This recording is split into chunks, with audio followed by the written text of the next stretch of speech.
My sister plotted against me, forcing my parents to push me out with only a thin shirt. She ran after me, dumped a bucket of water, and sneered, "Go away."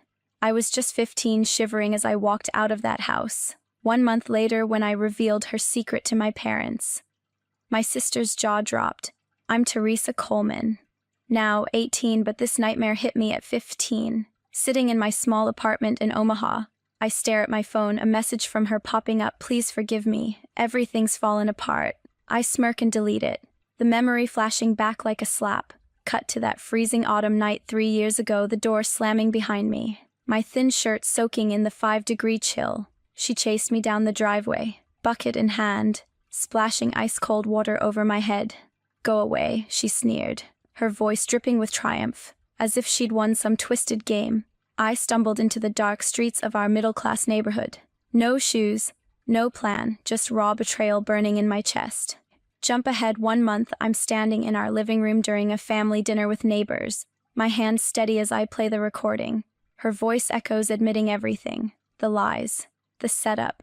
Her jaw drops, eyes wide in panic, as the room freezes. But why did she do it? What secret was she hiding that pushed her to destroy me? If you've ever been betrayed by family and fought back, drop your story in the comments. Hit like if this hooked you. Subscribe for more revenge tales. And smack that bell so you never miss the drama. It all started 2 months earlier, when I overheard something I wasn't supposed to. I was in the garage of our house in Omaha, grabbing my bike for a quick ride before dinner. The autumn leaves were crunching underfoot outside, but inside, Rhonda's voice echoed from Dad's car. She was sitting in the passenger seat, phone pressed to her ear, whispering frantically. I froze behind the tool shelf, not meaning to eavesdrop, but her words hooked me. "Marcus, you have to help me," she pleaded, her tone desperate and low. "I'm 8 weeks along. I can't do this alone. What if Dylan finds out? Or worse, Mom and Dad? They'll kill me." My heart skipped. Marcus. That name didn't ring a bell from her usual stories. She always bragged about Dylan, the 18-year-old son of Dad's work buddy, the perfect boyfriend they approved of. Family dinners revolved around how sweet he was, how he took her to movies and held her hand at church events. But this conversation painted a different picture. She was talking about a pregnancy, and it wasn't with Dylan. "I know you're married," she continued, her voice cracking. "But you promised we'd figure this out. I can't let anyone know. Dylan thinks I'm waiting for him. He's just a cover so Mom and Dad don't suspect anything. Please, Marcus, I need money for, to take care of it quietly." I clutched the bike handle, my knuckles white. Rhonda, the golden girl who never missed curfew, who got straight A's and volunteered at the community center, was hiding an affair with a 26-year-old married man and pregnant. The pieces clicked. Dylan was her alibi, the boy she paraded to keep up appearances. Our parents adored her for being responsible, always comparing me to her spotless image. If this got out, her pedestal would crumble. I backed away quietly, slipping out the side door without her noticing. But later that evening, as we sat at the kitchen table eating Mom's casserole, her eyes met mine across the room. There was a flicker, sharp, calculating. She knew I'd heard. From that moment, the air between us shifted. She started watching me more closely, making snide comments when no one else was around. "Stay out of my business, Teresa," she'd hiss in the hallway, "or you'll regret it." I didn't tell anyone. What good would it do? Mom and Dad already saw me as the troublemaker, the one who forgot chores or argued back. Rhonda was their pride, the daughter who could do no wrong if I spoke up. They twisted into me being jealous or lying, so I kept quiet, hoping it'd blow over. But Rhonda didn't let it go. Over the next weeks, she grew paranoid. I'd catch her deleting messages on her phone or sneaking out late, claiming study groups. One afternoon, she cornered me in my room. "If you breathe a word about what you think you heard, I'll make sure you pay," she threatened, her face inches from mine. "You think Mom and Dad believe you over me? I've got the perfect life here, and you're not ruining it." I shrugged it off, but inside, I was rattled. She wasn't just scared, she was plotting. Then, the setup began. She started dropping hints around the house about money going missing from the school fundraiser jar she managed as class treasurer. "It's $800 short," she'd say at dinner, glancing my way. "Someone must have taken it. Dad nodded gravely. We'll get to the bottom of this. Mom patted her hand. Don't worry, sweetie, you're so responsible for handling that. I felt the trap closing. Rhonda was building her case, using her spotless reputation to frame me. One evening, she found the missing bills stuffed in my desk drawer, crumpled notes totaling $800. She burst into tears in the living room, pointing at me. I saw her take it. She's jealous because I handle the class money. Dad's face hardened instantly. Teresa, explain this.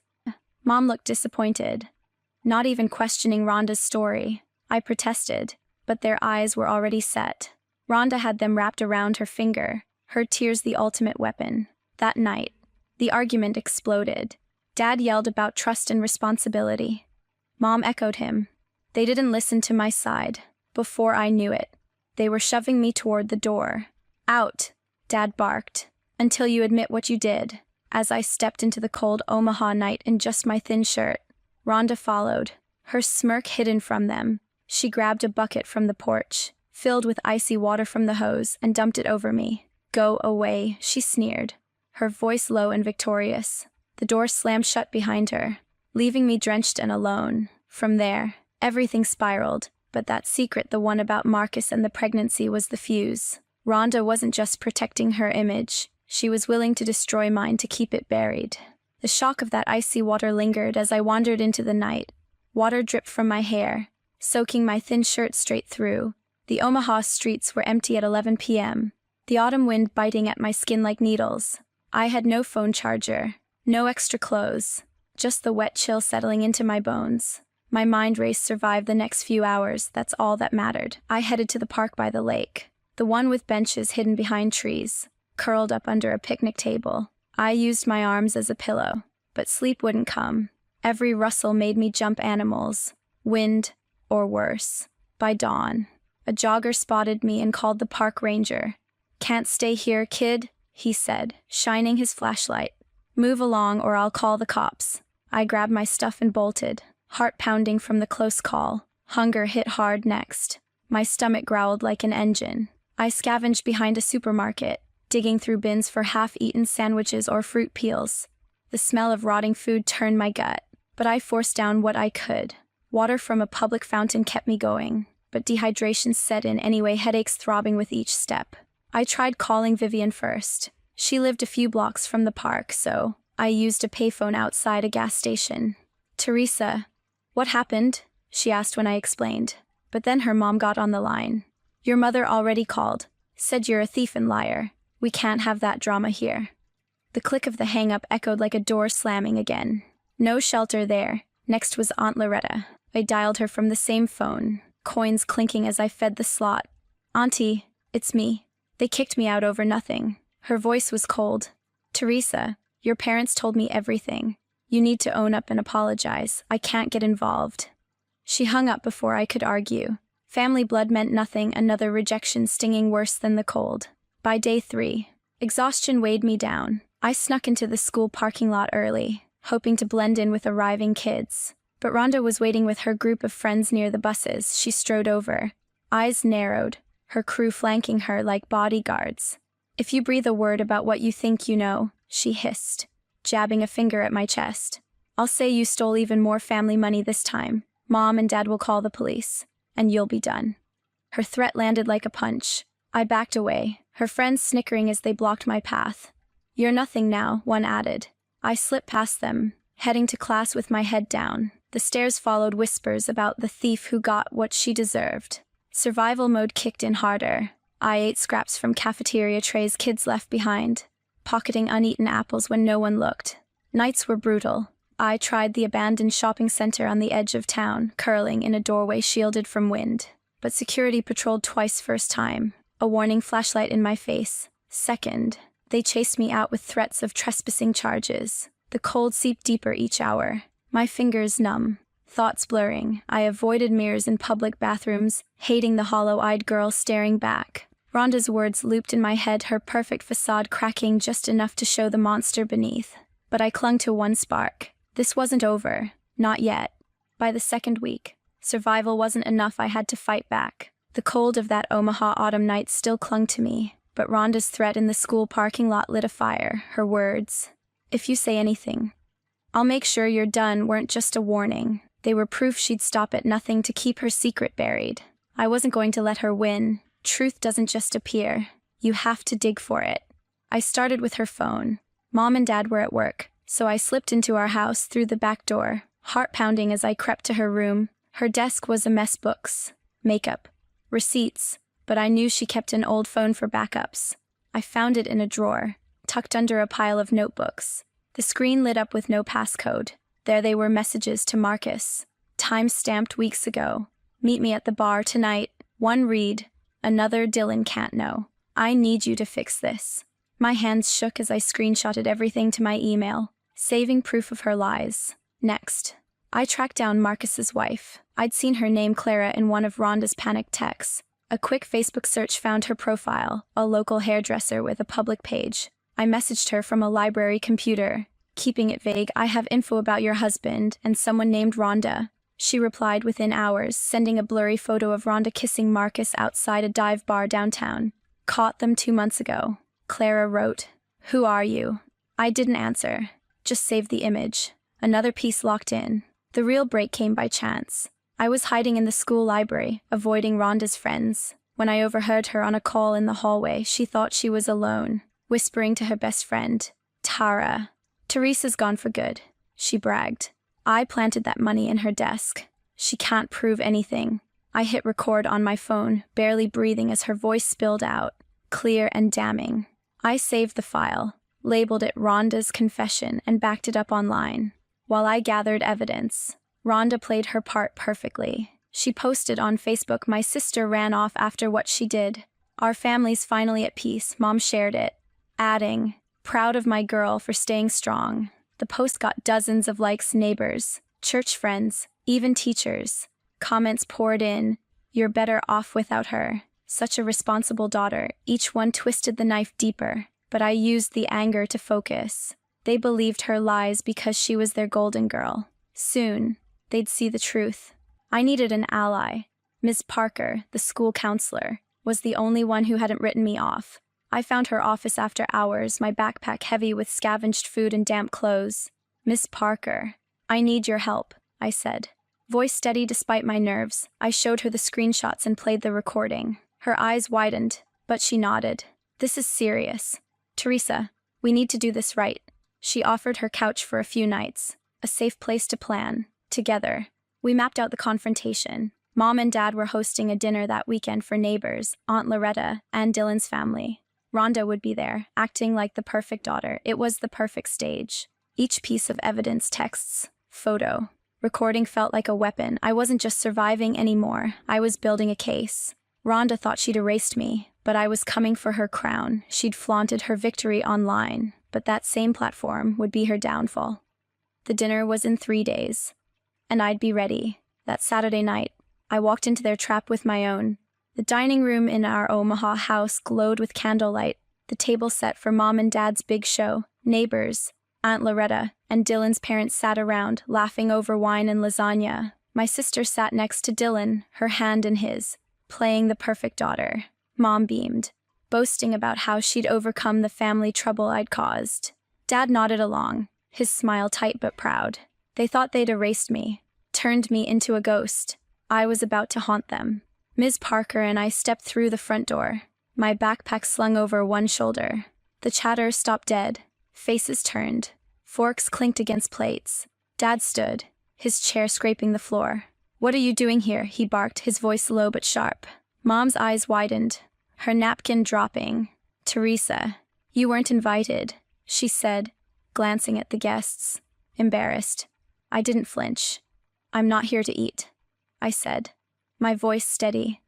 Miss Parker stood behind me, her presence calm but firm. I pulled out my phone, connected it to the Bluetooth speaker on the sideboard, and hit play. My sister's voice filled the room, her confession from the school hallway. "Teresa's gone for good," she bragged to Tara. "I planted that money in her desk. She can't prove anything." Gasps rippled through the guests. Dylan's hand slipped from hers, his face pale. I wasn't done.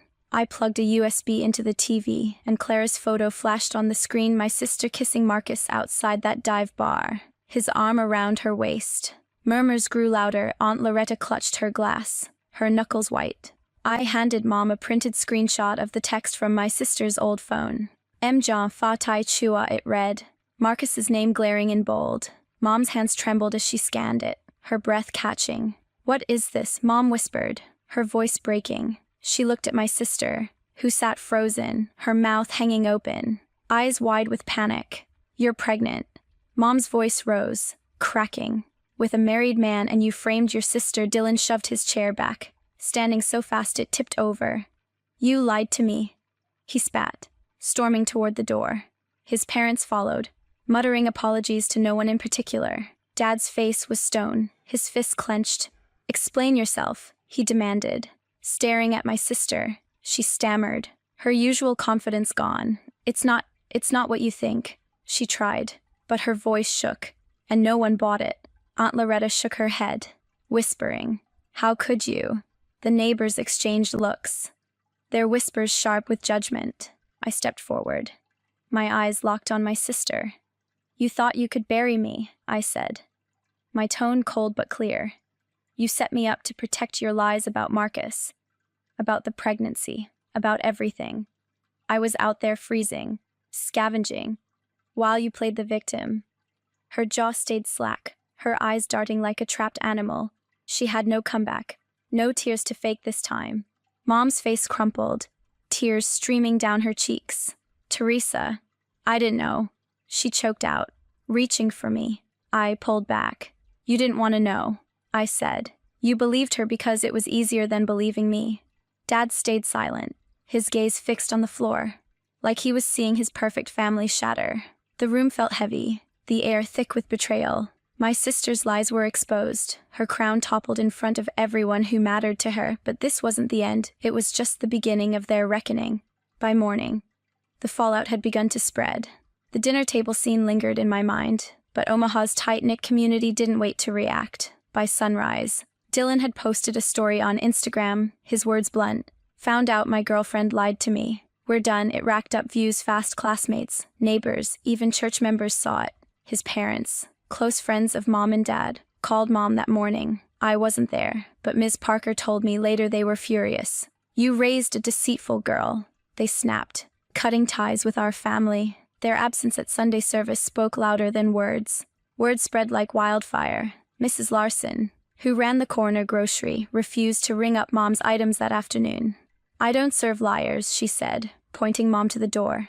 Neighbors who'd smiled at our family for years now whispered behind their hands. At the community center, where my sister volunteered, people stopped signing up for her shifts. Can't trust her after what she did. One lady muttered, loud enough for others to hear. The scandal wasn't just ours, it was Omaha's gossip fuel. At school, things unraveled faster. By Monday, the recording I'd played had leaked. Someone from the dinner, probably a neighbor's kid, shared it online. Classmates replayed it in the halls. My sister's voice echoing, I planted that money. Her friends, the same ones who'd backed her in the parking lot, turned cold. Tara, her closest ally, unfollowed her on every platform. The principal called my sister into a meeting, her face grim. Bullying and false accusations are grounds for expulsion, she warned. Scheduling a disciplinary hearing. Whispers followed my sister everywhere, classrooms, cafeteria, even the bathroom. She wasn't the golden girl anymore. Mom couldn't ignore the pressure. That evening, she sat at the kitchen table, phone in hand, her eyes red from crying. Dad stood by the sink, his jaw tight, a beer bottle in his grip, the neighbors shunning. Dylan's family cutting contact. The school's threat, it all piled up. Mom typed out a Facebook post, her fingers shaking. I need to set the record straight. It began. We wrongly accused our daughter Teresa of stealing. Our other daughter lied, framing her sister to hide her own mistakes. We failed as parents, believing the wrong child. She hit post, and within minutes, it exploded. Over 1,000 reactions. Hundreds of comments tearing into my sister. Disgusting behavior. One read, poor Teresa, said another. The church group chat lit up. Members praying for our family's healing, but their pity felt like judgment. Dad was crumbling. He'd built his life on control, on the image of a perfect family. Now, with my sister exposed, he couldn't look anyone in the eye. He skipped work that week, staying home with his beer, muttering about how Mom let this happen. I heard from Ms. Parker that he'd yelled at Mom late at night, threatening to leave her. "You raised a liar," he shouted, as if he hadn't believed every word my sister fed him. Their marriage, already strained, cracked wider under the weight of the truth. I stayed with Miss Parker, watching the chaos unfold from a distance. My phone buzzed with notifications, classmates messaging apologies, neighbors offering support, but I didn't respond. The community's outrage felt good, but it didn't erase the nights I'd spent freezing, scavenging, alone. My sister's lies had cost me everything: my home, my family's trust, my place in their world. Now, she was paying her own price, and Mom and Dad were learning what their favoritism had built. The reckoning wasn't over. The community's wrath was just the start. And I knew the real consequences were still coming. I didn't stay to watch their world collapse. After that dinner, I walked out of our Omaha house for good. Miss Parker's couch became my refuge for 2 weeks. Her small apartment a quiet haven. She helped me contact Child Protective Services, who placed me in a group home for teens. It wasn't home, but it was safe, warm beds, hot meals, and no lies. I blocked Mom, Dad, and my sister's numbers, cutting every tie. Their apologies, if they ever came, wouldn't reach me. I was done carrying their mistakes. My sister's life unraveled fast. A month after the dinner, the school board held her hearing. The recording of her confession, now viral in Omaha's tight circles, sealed her fate. Expulsion was unanimous. She'd bullied, lied, and framed me. Her friends, once loyal, scattered. Tara posted a vague apology online, distancing herself. Marcus cut contact after his wife confronted my parents at their doorstep, screaming about the affair. The scandal left my sister with nothing. She packed a bag and moved to our grandmother's in Iowa, a small town where no one knew her shame. Classmates said she kept her head down, a ghost of the girl who'd ruled the school. Mom and Dad's marriage didn't survive. 6 months later, Dad filed for divorce, blaming Mom for raising a liar. He moved into a cheap apartment across town, his pride shattered. Mom lost her part-time job at the law firm. Clients didn't trust someone whose family was the talk of Omaha. The neighbors' whispers grew too loud, their stares too heavy. They sold our house within a year, taking a loss to escape the taint. Friends from church stopped inviting them to potlucks, their social circle shrinking to nothing. I focused on rebuilding. The group home wasn't perfect, but I studied hard, acing my classes. My counselor at school, Miss Parker, wrote me a glowing recommendation. It landed me a full scholarship to the University of Denver, a chance to start fresh. I graduated high school at 18, packed a suitcase, and left Omaha behind. No goodbyes, no regrets. 3 years later, I was in my dorm room sketching out a marketing project for my college internship. My phone buzzed an unknown number. I answered, curious. It was her. Teresa. "It's me," my sister said, her voice small, broken. "I'm so sorry. Mom and Dad split. I got kicked out of school. I've got nothing left.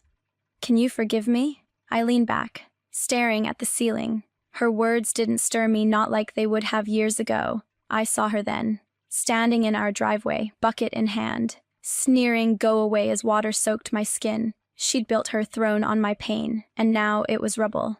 "You told me to go away," I said, my tone ice cold. "Now it's my turn. Go away." I hung up, blocked the number, and felt nothing but calm. Looking at an old family photo on my desk, smiling faces from a time that felt like a lie, I realized something. Favoritism doesn't just destroy the one who's pushed out, it poisons the one they lift up, too. My sister's lies cost her everything: her friends, her future, her family. Mom and Dad's blind trust tore them apart, leaving them alone in their guilt. But me, I'd survived. Not because of them, but despite them. The truth, even when it comes late, always wins, and standing on my own, I'd found something they never gave me: a life that was mine.